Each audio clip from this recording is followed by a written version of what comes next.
Welcome to The Lift with Sheila Robinson Kiss. Come on in. There's always a special place set aside for you here where you can relax, kick up your heels, pour yourself a nice, refreshing drink, and prepare to be lifted and soar. Hi, everybody. Thank you so much, and welcome back to The Lift with Sheila Robinson Kiss. We have got it all here, folks. Mental health, movement, motivation, and the best relationship advice around. It is a pleasure to connect with you and making these videos. As I always say, I mean it from my heart. It is one of the best parts of my life. I received a letter from Helena, and I want to thank you all for reaching out. Again, you all drive the content. And Helena, thank you because you're the inspiration for today's title, Why You Don't Have Any Friends and How You Can Get Some Good Ones. I want to dive right in with Helena's letter. Dear Sheila, I'm around people all the time, but I have no real friends. I mean, the kind where I can lay it all out. I've been so hurt by people, and it's hard for me to get close to them. A newer friendship recently ended. She would call me up and talk for hours on it and never ask about what was going on in my life. I shut down from feeling drained. I probably should have told her how I was feeling, but I'm not good at expressing myself when there's conflict. It's harder now because my relationship of 4 years has also ended. He took up a lot of space in my life. I'm on social terms with my family. We're not really close. I would love some more deeper connections. Can you offer any advice? Yes, Helena, of course. You reached out to the right person. I not only have advice for you, I have advice for anyone. You know, if you find yourself at this place, I'm I want deeper bonded connections. This is a very nuanced video. There's something here for everyone, but it's really for people who, you heard me read the letter and you're saying, wow, that's interesting because that's where I'm at too. Now, you all know if you've been a subscriber for any amount of time, they call me Auntie Sheila, Cousin Sheila, whatever I need to be, as long as these messages get through, because it's such a down home feeling. And I just give it to you straight. I give it to you from my heart. There's no question about it. You know, I've prepared for all of you many years of school, clinical training. We can check that box. Yet the underbelly of this work has to do with giving you information. Quite frankly, you guys know my past, my history. Um, I kind of grew up the rough way, not a lot of support, not a lot of guidance or instruction. So I consider myself this kind of homespun with the hand of God. He just took my hand and just has gently, respectfully, with great compassion, walked me through many different points of evolution. And I share with you, it's a singular focus. The channel is called The Lift. It's to keep you lifted because I know very well what it looks like when you lose that momentum. We must have momentum in this life because there's so much toxicity, there's so much negativity that comes through us. And when we have the tools and strategies, we can really cut through the muckety muck. All right. So, Helena, what I'm going to say is probably going to offend you. It's probably going to offend some other people.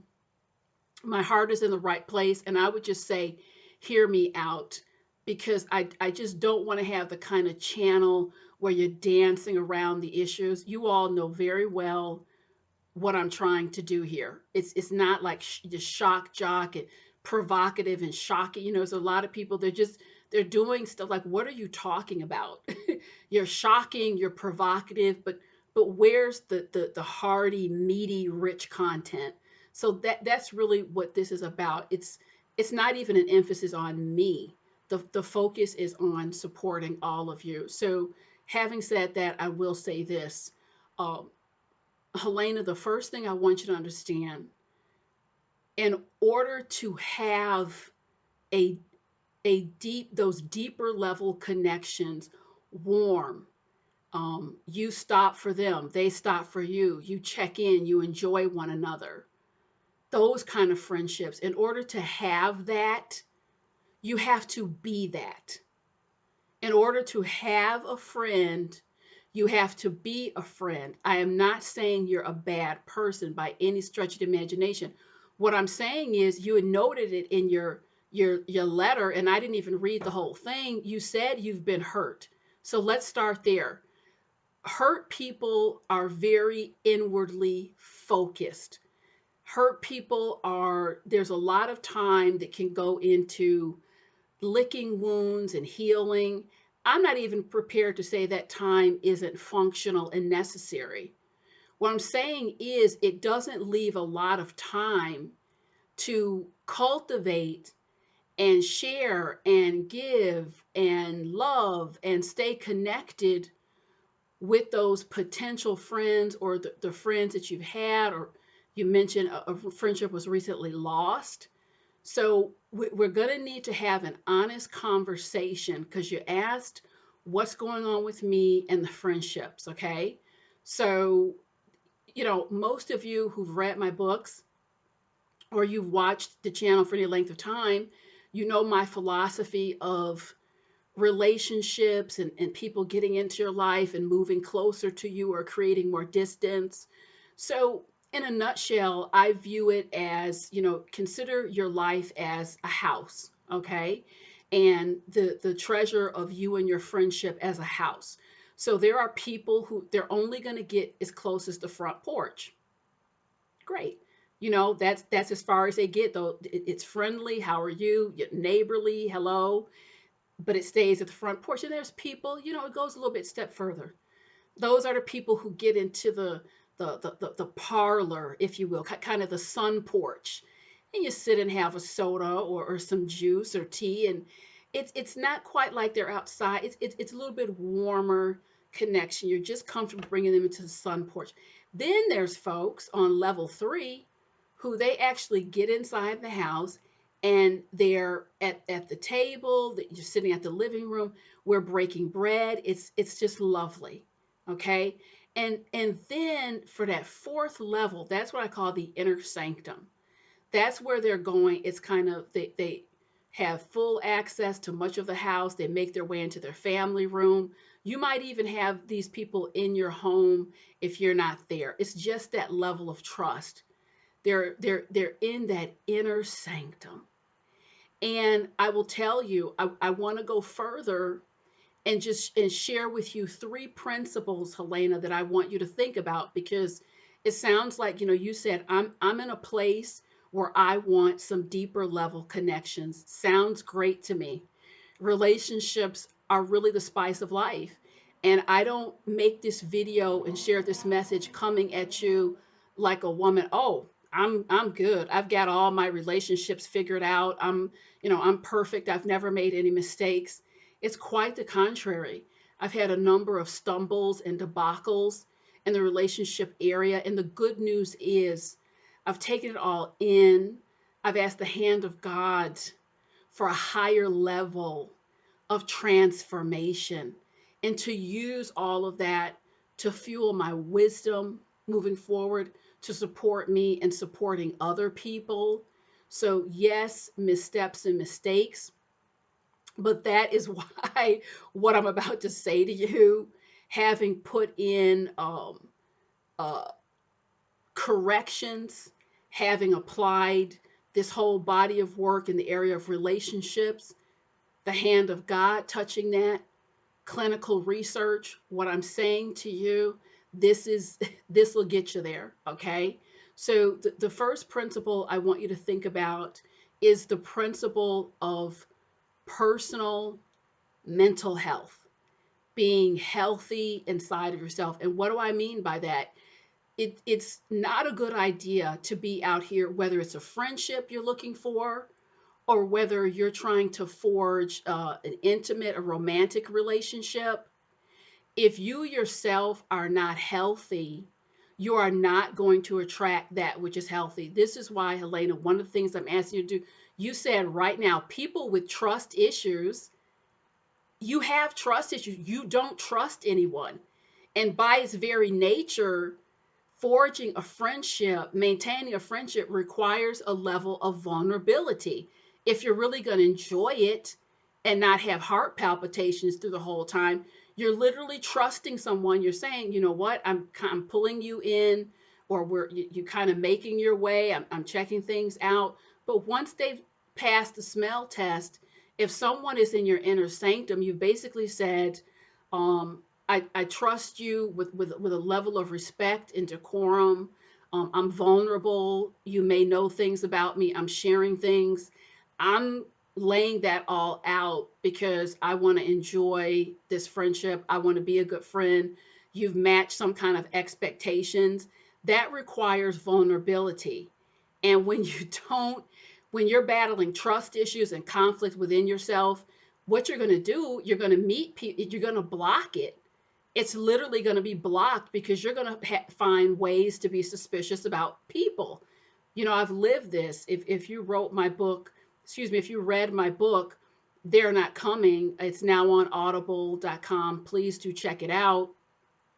I talk about it, particularly in the chapter, what I learned at the Cheesecake Factory. This was what I thought was a friend. I can't, it was something hard for me. I was being vulnerable. I had to share something, confront this person with something. And it was the ugliest, probably I would say in the top three, like cruel moments, that I have lived through. And it hurt me to the core. I literally found myself, I just shut down. I'm like, I don't, gosh, I thought this was my friend. You know, I took this walk. I just could not believe someone could treat another person this way who had been so decent and kind. And so I shut down and I came to a point, I'm like, gosh, I'm not like, I'm going to need some support to sort this out and get through it. There's nothing wrong with getting professional help and support when you just hit a patch. I mean, my whole life was turned upside down. I didn't have any trust. I was disgusted. So again, you're gonna need to be honest, kind of with where you are and how you look at people. Because if you're looking at people through the lens, oh my God, everyone's gonna hurt me, that's very different. You know, moving through life and relationships with I don't want to be hurt. That's a different energy than I want to be happy. You see, I don't want to be hurt. Don't hurt me. If you move to the right, move to the left. I've got a duck. I don't want to be hurt. But I want to be happy is like, okay, great. You know, I'm here. My energy is here. Let's see what's what.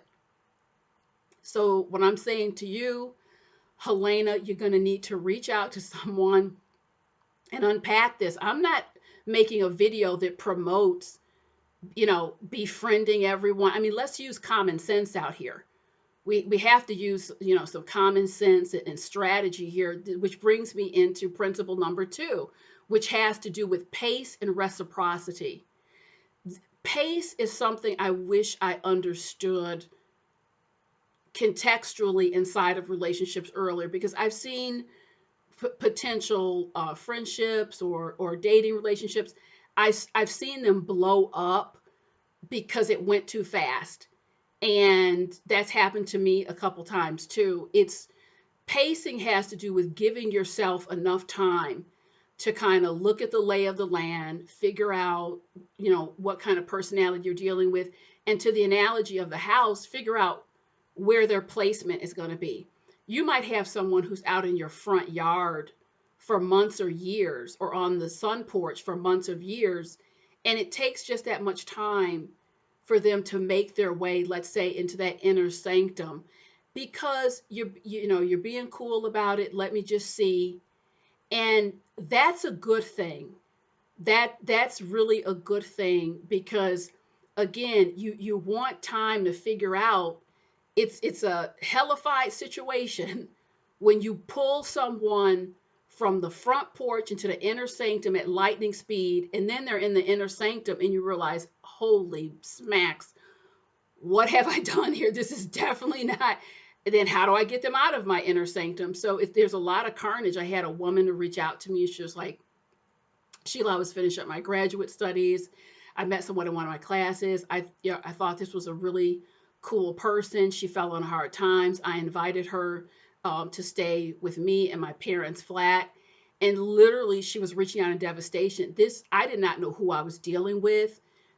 She went berserk on me. She went berserk on my parents. I mean, she turned our lives upside down. She was talking about squatters' rights. We can't kick her out. And that's a perfect example of, you meet someone, you have this amazing energy. I would just recommend, again, this video is specific to friendships, but and friendships, and quite frankly, and if it's a romantic relationship you're cultivating, I highly recommend you put some focal points on pacing, because pacing gives you enough time. Like, I want to see what this person is about and what they're made of. And here's the thing. Someone who's the real deal, I cannot stress it enough. Cream rises to the top. They're not, if there's a month delay or a year or 5 years, they are going to be who they are. You're going to see more and more of them. Great people get better.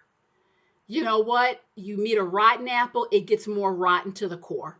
You let it sit on that porch for some months or a year, you'll see what you're really dealing with. You may have some applesauce when you're done. It turned from an apple into a big messy sauce. So I do like the notion of pacing, because with pacing, it saves you the headache of literally needing to reposition someone when they're further along in the home. Is like, well, I really need you on the front porch, or I really need you across the street. So we can do it by pacing. And I understand, we meet these lovely people. I get it. Again, it's happened to me a few times. Some years ago, I was just so happy that I respected the principle of pacing. um, Met someone at a business function, and I'm like, okay, cool, whatever case may be. But just having a little bit more information under my belt, I'm like, okay, no problem. Let's see what we have here. And it was over the span of a year, enough came out, and I was like, you know what? Cool person. That's not a friendship I want to cultivate. You will be right here on the front lawn, and no fuss, no muss. I didn't have to go through anything, because inside of myself, I was just saying, we know, Sheila, we've learned we need to pace everything. Let it pace. Let things unfold organically. And again, you give something enough time, you're going to get to see the real deal. The other thing I would offer to you, Helena, is the principle of reciprocity as you are building relationships or maintaining relationships. I have to tell you guys, I'm just, if I could give you a percentage, I'm like a 85-90% energy person. I'm looking at what are the vibes and the energy coming at me. Please, I'll reference my video, over giving. I'll reference my video, giving all and getting nothing in return. Like, those days are gone for me. If you are a person who is, giving, warm, what have you, making time for me, and it's, I have decided this is developing to a rapport friendship. I'm looking for that match energy. And where it doesn't exist, you don't need to turn this into a production. People turn it into a production, get your feelings hurt. Just pull back your energy. I mean, energy is a real thing. Just imagine pulling back more of that energy into you. Take that energy so it goes into more productive pursuits, not ruminating or worrying. So you really want to look for levels of reciprocity. People reach out to me all the time. I'm giving so much.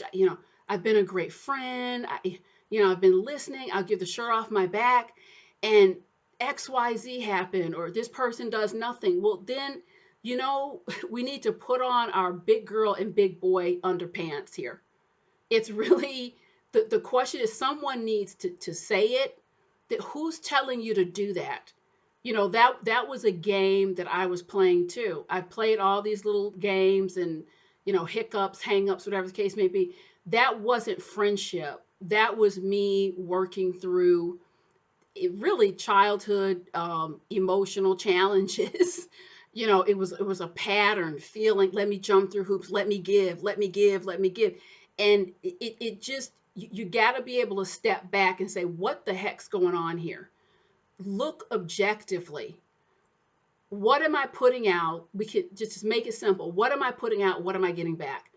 I have a 9-year old and I say, sweetie, all friendships, it's like playing ball. You can throw that red ball, and if the red ball doesn't come back to you, you're not playing ball.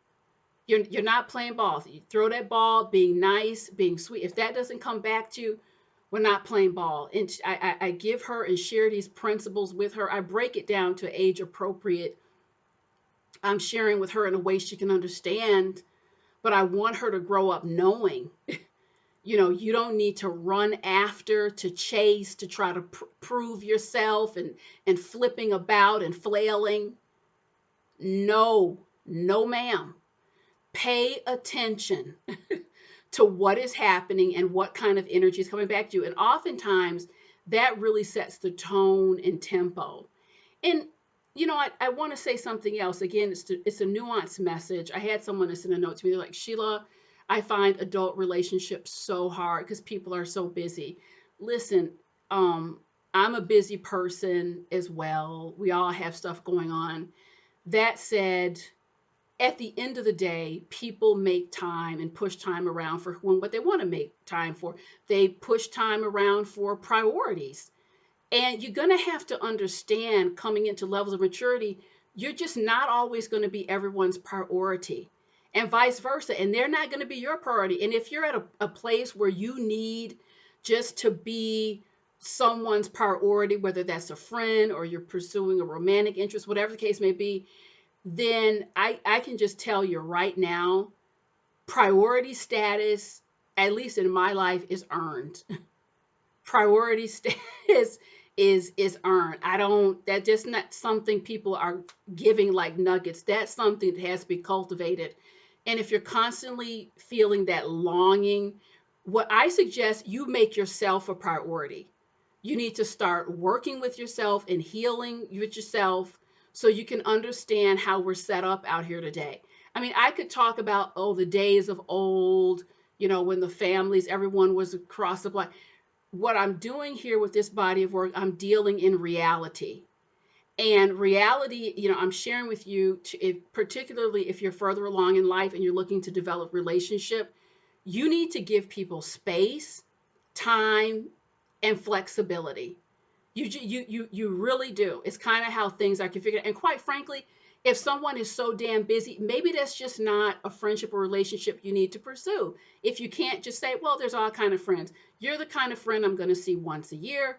You're the kind of friend I may talk to you once a month. You're the kind of friend I may go on a trip with. You're the kind of friend I want my family to hang out with. So there's all different kind of levels. And if you only have one particular type that you're looking for, then you kind of need to sit with yourself and just get some things straight. Because to me, you know, different people have different places and they add value. I have friends, I only get together with them a couple times a year, and it's great and it's fine. I have other friends that, and I would say not many, but I know if I picked up the phone, I could be in any kind of emergency. If they can get to me, if it's humanly possible, they're coming.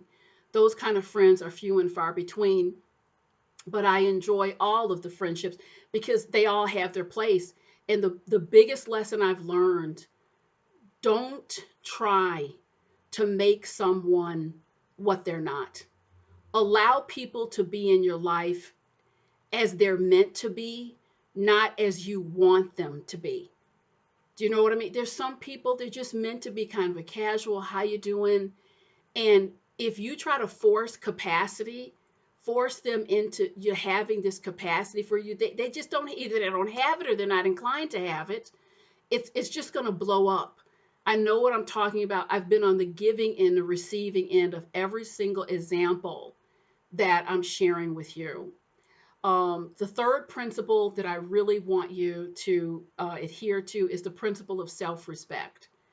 And the principle of self respect basically states before I'm a friend to anyone, I need to be thinking clear and I need to be a friend to myself. I've come across so many folks in this work. They're doing things for people and bending over backwards and swimming the English Channel and climbing the Mount Everest of the world. They're doing things for people they haven't even done for themselves. You know, that has to do with issues of self respect and who you are and being a good friend to yourself. Now, when you exude all three of these principles, the trifecta, all of it is going to come together. You have the healthy, you're mentally healthy out here, you understanding pace and reciprocity. You're thinking clearly, you're operating at high levels of self-respect. You know when energy's not coming, I gotcha, no problem. I know how to make myself scarce. I know how to back off. You're minding where the positioning is, checking in with your head and heart. I mean, that's called alignment. That's when you have the hand of God can come through and you've set the conditions where that hand can move so beautifully. You're not resisting anything, you're not engaging in magical thinking, wishful thinking. I want you to be something you're not. You're paying attention to exactly what's in front of you. That's where you set the ideal conditions to attract this level of rapport and friendship that you desire. Listen, let's call it what it is. We have a loneliness and isolation epidemic in this world. So it's a very valuable skill set when you know how to attract healthy relationships and maintain them. That's what this video is all about. You have to have yourself together. And I'm sorry, if you're overly sensitive, hurt easily, closing the door on people because they make basic mistakes. I mean, there's humdingers where someone just basically gave you their rear end to kiss. That's something where, okay, I gotta go. But I mean, Helena, you said you're talking on the phone and she was talking all about herself. Maybe she just needed you to stop and say, I got some things to share too. Can I get a word in edgewise? Or did you sit and just get offended? Overly sensitive people, you're offended by things and you throw the baby out with the bathwater and it could have been salvaged. So these are the kind of things that I want you to think about.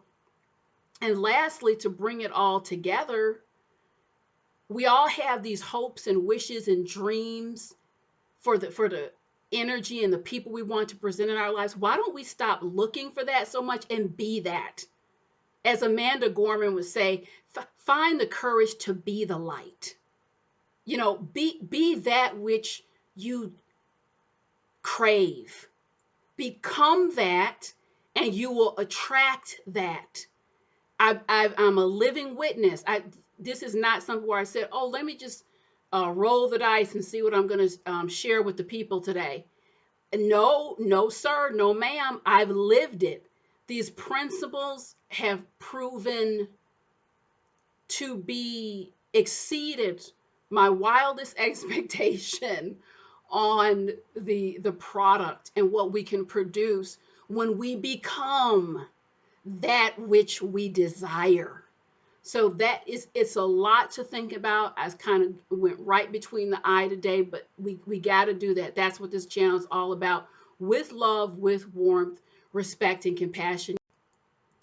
I also want to share with everyone that I am expanding my tools, not talk, empowerment circles. It's one of my favorite things to do, and it's an opportunity for you to connect to a supportive community. Come out of isolation and connect and be held accountable in a fun and uplifting way for how you think, how you work, how you live, how you feel, and harnessing that resilience. So you can learn more about my Tools Not Talk empowerment community, and I'd love to connect with you. See you soon. You guys, if you're loving what I'm doing, please do not forget to subscribe. Share the news of the channel with your friends and family, and I'll be back really soon with some more wonderful content. Bye-bye.